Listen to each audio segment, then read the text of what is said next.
Bienvenue à tous pour une nouvelle exploration. On plonge aujourd'hui au cœur du lifestyle marocain, avec le dernier numéro de 7 Days Lifestyle, Ah oui. daté du 19 février 2025. Au programme, Red, Un programme chargé. on va parler de la programmation spéciale Ramadan de Dohem, Mmh. des secrets du noircissement de l'argent, et même d'une exposition d'art touchante à Casablanca. Préparez-vous, Yelana, pour tous les goûts. Alors sans plus attendre, commençons par Dohem et cette programmation spéciale pour le Ramadan 2025. Oui, une programmation qui semble mettre l'accent sur la famille et la convivialité. Oui, on dirait qu'ils ont vraiment sorti le grand jeu pour captiver les familles marocaines cette année. Tout à fait. Le directeur général de Dohem, Salim Chaif, Oui. insiste d'ailleurs sur leur volonté de proposer une programmation de qualité, qui met en avant les talents locaux et l'esprit de partage du mois sacré. D'accord. Mais concrètement, qu'est-ce que ça signifie pour les téléspectateurs? Oui. Qu'est-ce qui les attend chaque soir? Eh bien, chaque soir, dès 18h40, Dohem vous donne rendez-vous avec le rire. Grâce à la sitcom Mabrouk et Lina. Imaginez, un jeune couple aux prises avec une famille envahissante. Ça promet de moments de détente, Absolument. avec Aziz Hatab, Oui. Ibtissam Laroussi et Mehdi Foulane au casting. Oui. Ça ne peut être que drôle. Exactement. Ensuite, à 19h25, Ah. changement d'ambiance avec le drame familial d'Émile Grand-Choc. On plonge au cœur d'une histoire de rivalité et d'héritage, Ouais. après la disparition de la matriarche d'une ferme familiale. Ah, les secrets de famille. Un thème intemporel qui promet son lot de rebondissements. Et après ce moment de suspense, qu'est-ce qu'on regarde de Thailand? Place à la romance avec Sharky ou Garbi à 20h10. Deux familles, deux amoureux, une histoire d'amour impossible. Un classique revisité à la marocaine, avec Aziz Hatab et Abdellah Didan. De quoi faire vibrer les cœurs. J'avoue que j'ai un faible pour les histoires d'amour contrariées. Et après 21h45, qu'est-ce que Dohem nous réserve? Là encore, Dohem a pensé à tout avec une variété de programmes pour tous les goûts. Le lundi, c'est Alan Almadi. Un drame romantique pour les amateurs du genre. Alan Almadi. Oui. Ça veut dire la mélodie du passé. Oui. Une histoire d'amour avec un soupçon de nostalgie. Sans doute. Exactement. Et le dimanche, on remonte le temps avec Meskelil. Oui. Une série qui nous plonge dans l'univers fascinant des corsaires de Salé au XVIIe siècle. Absolument. Meskelil, parfum de la nuit. On sent que cette série va nous transporter dans un Maroc mystérieux et plein d'aventures. Et pour ceux qui s'intéressent à la mode traditionnelle, Oui, il y a aussi un libra, n'est-ce pas? tout à fait. Un libra vous ouvre les portes de l'univers du kaftan, Oui. avec ses broderies, ses couleurs chatoyantes et son histoire riche. Sans oublier les incontournables comme le meilleur pâtissier célébrité, Rachid Chow et Bahad Istiraha, pour des soirées divertissantes en famille. Dohem a vraiment pensé à tout pour rassembler les générations autour de la télévision. Tout à fait. Et pour ceux qui souhaitent vivre le mois sacré dans un esprit plus spirituel, Oui. Mawahib fi Tajwid al-Quran al-Karim sera diffusé chaque vendredi à 13h25. Et pour ceux qui ne peuvent pas être devant leur télévision à ces heures-là, Oui. Dohem a aussi pensé à la diffusion sur la plateforme digitale, n'est-ce pas? J'ai bien sûr. L'objectif est clair, permettre à tous les Marocains de profiter de cette programmation riche et variée où qu'ils soient et quand ils le souhaitent. Passons maintenant à un sujet un peu plus terre-à-terre, Oui. mais qui nous concerne tous, le noircissement de l'argent. On a tous déjà vu nos bijoux en argent perdre leur éclat, voire noircir notre peau. C'est un phénomène naturel qui s'explique par une réaction chimique appelée sulfuration. En termes simples, l'argent réagit avec le soufre présent dans l'air. D'accord. Et cela crée une fine couche sombre sur le métal. Donc si je comprends bien, c'est le soufre qui est le grand méchant de l'histoire pour nos bijoux en argent. Exactement. C'est une réaction inévitable. Mais certains facteurs peuvent l'accélérer. Ah bon? Oui. Qui sont ces facteurs? Est-ce que certains d'entre nous sont plus susceptibles de voir leurs bijoux noircir que d'autres doigts? Oui, absolument. L'acidité de la peau, la transpiration, les produits cosmétiques, tout cela peut jouer un rôle dans la vitesse à laquelle l'argent se ternit. Donc si j'ai une peau plus acide, mes bijoux en argent vont noircir plus rapidement. Oui. Et le contact direct avec la peau peut même laisser des traces sombres sur les doigts ou le cou. C'est tout à fait exact. Bon, alors, une fois que nos bijoux sont noircis, est-ce qu'on peut faire quelque chose pour les sauver? Heureusement, oui. Il existe des astuces simples et efficaces pour redonner de l'éclat à vos bijoux en argent. Racontez-nous tout. On a hâte de connaître vos secrets. Le bicarbonate de soude est un allié précieux. Ouais. Il suffit de mélanger un peu de bicarbonate avec de l'eau pour former une pâte, puis de frotter délicatement vos bijoux avec une brosse douce. Rincez abondamment et admirez les résultats. C'est une astuce facile et naturelle, j'adore. Oui, Y a-t-il d'autres méthodes pour les plus pressés d'entre nous? bien sûr, vous pouvez utiliser des nettoyants spécifiques pour l'argent disponible dans le commerce. Ils sont très efficaces et redonnent de la brillance au métal en un clin d'œil. Parfait. Maintenant, parlons d'art. Oui, 7 Days Lifestyle met en avant une exposition touchante au Centre culturel d'en face à Casablanca. oui, cette exposition réunit 3 artistes peintres marocains. Latifa Benamour, Dounia Benamour et Fared Lekal. Leurs œuvres explorent les thèmes de l'amour et de la famille, des sujets universels qui ne manqueront pas de vous toucher. L'article semble particulièrement fasciné par le parcours de Latifa Benamour. Oui. On pourrait en savoir plus sur elle. Avec plaisir, Latifa Benamour est une artiste peintre et art-thérapeute. D'accord. Elle a découvert la peinture en 1985, alors qu'elle traversait une période difficile. L'art est devenu son refuge, sa source d'énergie et de résilience. C'est une belle histoire. On sent que son art est empreint d'une grande sensibilité. Absolument. Latifa Benamour est une artiste autodidacte qui a développé une technique unique mêlant peinture à l'huile et technique mixte qu'elle travaille au couteau. Et quel thème aborde-t-elle dans ses œuvres? Eh bien, L'article mentionnait la femme, l'enfant et le père. exactement. Elle dépeint ses figures avec beaucoup d'amour et de tendresse dans un style qui oscille entre figuration et abstraction. Ses tableaux invitent à la contemplation et à l'émotion. Son parcours académique est également impressionnant. Oui. Médecine à Tours, l'école d'art de Blois, Oui. une formation en art-thérapie. Oui. On comprend mieux d'où vient cette profondeur dans son travail. Oui, c'est une artiste complète. Son travail a déjà été exposé au Maroc et en France, suscitant l'admiration du public et des critiques d'art. Cette exposition au Centre culturel d'Enfer est donc une occasion unique de découvrir son travail aux côtés de celui de Dounia Benamour et Farid Lekal. Tout à fait. Et je vous encourage vivement à y aller si vous êtes dans les environs.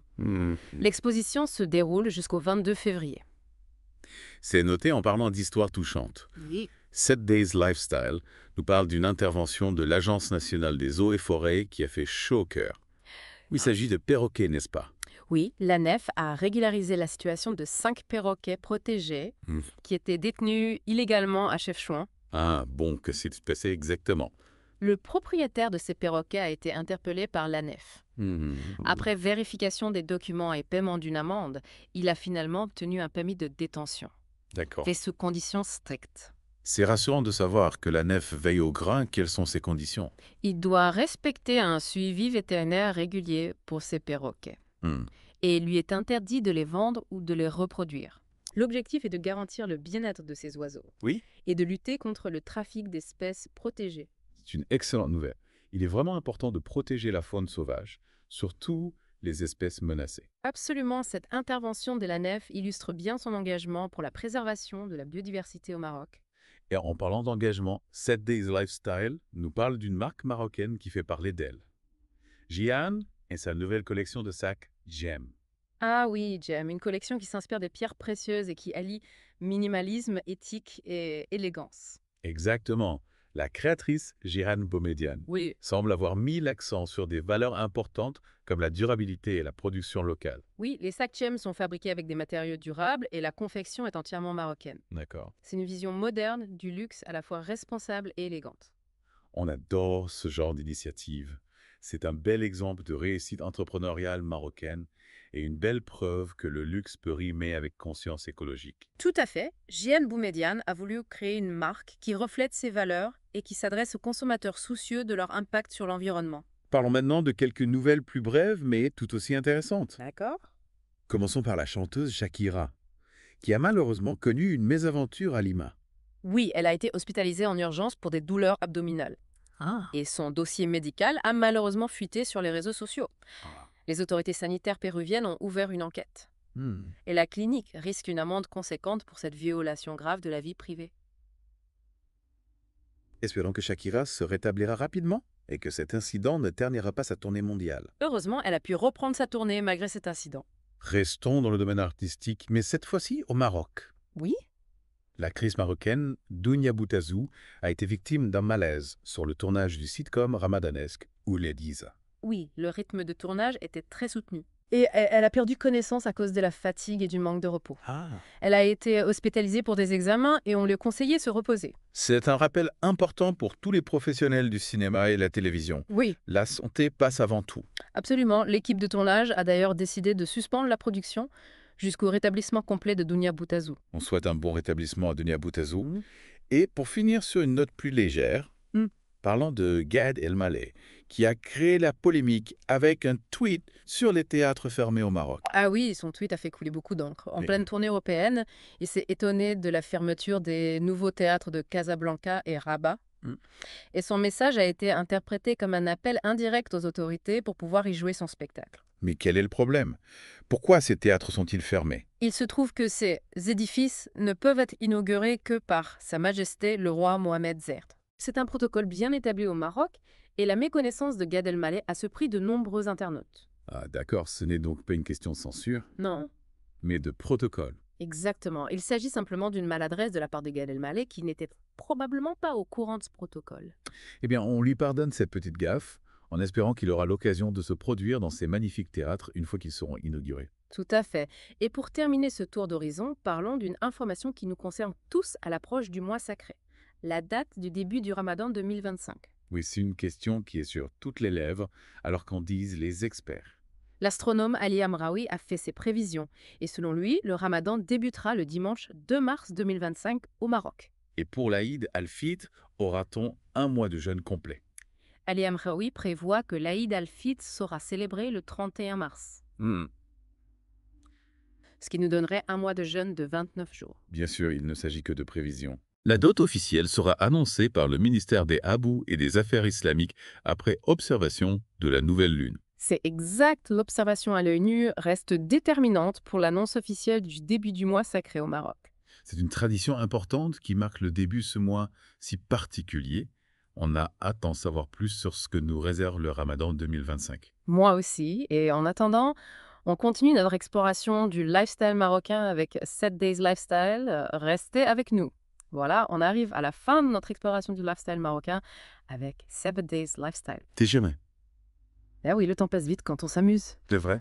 J'ai l'impression qu'on a fait un véritable voyage au cœur du Maroc d'aujourd'hui. Pas vous êtes? Tout à fait. Ce numéro était riche en informations et en découvertes. On a parlé de culture, d'art, de tradition, de mode, d'environnement, Oui. de santé et même d'astronomie. On a vraiment balayé tous les aspects du lifestyle marocain. J'ai particulièrement apprécié l'article sur l'exposition d'art à Casablanca avec le parcours inspirant de Latifa Benamour. Ah oui. C'est formidable de voir des artistes aussi talentueux et engagés au Maroc. Je suis d'accord avec vous, l'art et la culture sont des éléments essentiels du dynamisme du Maroc. Et puis, je trouvais les conseils pour entretenir les bijoux en argent très utiles. Ouais. Le bicarbonate de soude, c'est une astuce simple et efficace que je vais adopter dès aujourd'hui. Moi aussi, c'est toujours bon de connaître ces petites astuces qui nous facilitent la vie. Avant de conclure, j'aimerais revenir sur la programmation spéciale Ramadan de 2M. Il y a vraiment une grande variété de programmes pour tous les goûts et tous les âges. On sent que la chaîne a mis le paquet pour offrir un contenu de qualité aux téléspectateurs. Oui, 2M a visiblement à cœur de rassembler les familles marocaines autour de la télévision pendant le mois sacré. Et cela m'amène à une question. Avec l'essor des plateformes digitales, comment pensez-vous que l'avenir de la programmation du Ramadan va évoluer? Est-ce que les contenus traditionnels vont s'adapter aux nouveaux modes de consommation ou est-ce que de nouveaux formats vont émerger? C'est une question pertinente. Je pense que les deux tendances vont coexister. Les chaînes de télévision traditionnelles vont devoir innover pour rester attractives face à la concurrence des plateformes de streaming. On peut imaginer des programmes plus interactifs, des formats courts adaptés aux réseaux sociaux, une diffusion multiplateforme. Et du côté des plateformes de streaming, on peut s'attendre à une multiplication des contenus originaux spécialement conçus pour le Ramadan, n'est-ce pas? Exactement. Séries, films, documentaires, émissions de télé-réalité, programmes pour enfants. L'offre va certainement s'enrichir et se diversifier pour répondre aux attentes d'un public de plus en plus connecté. L'important, c'est de préserver l'esprit de partage et de convivialité qui caractérise le mois sacré, quel que soit le support utilisé. Tout à fait. Le Ramadan est un moment privilégié pour se rassembler en famille, partager des repas, se retrouver autour de programmes qui nous touchent et nous inspirent. Sur cette belle réflexion, je vous remercie de nous avoir accompagnés dans cette plongée au cœur de lifestyle marocain. On se retrouve très vite pour de nouvelles découvertes. À très bientôt.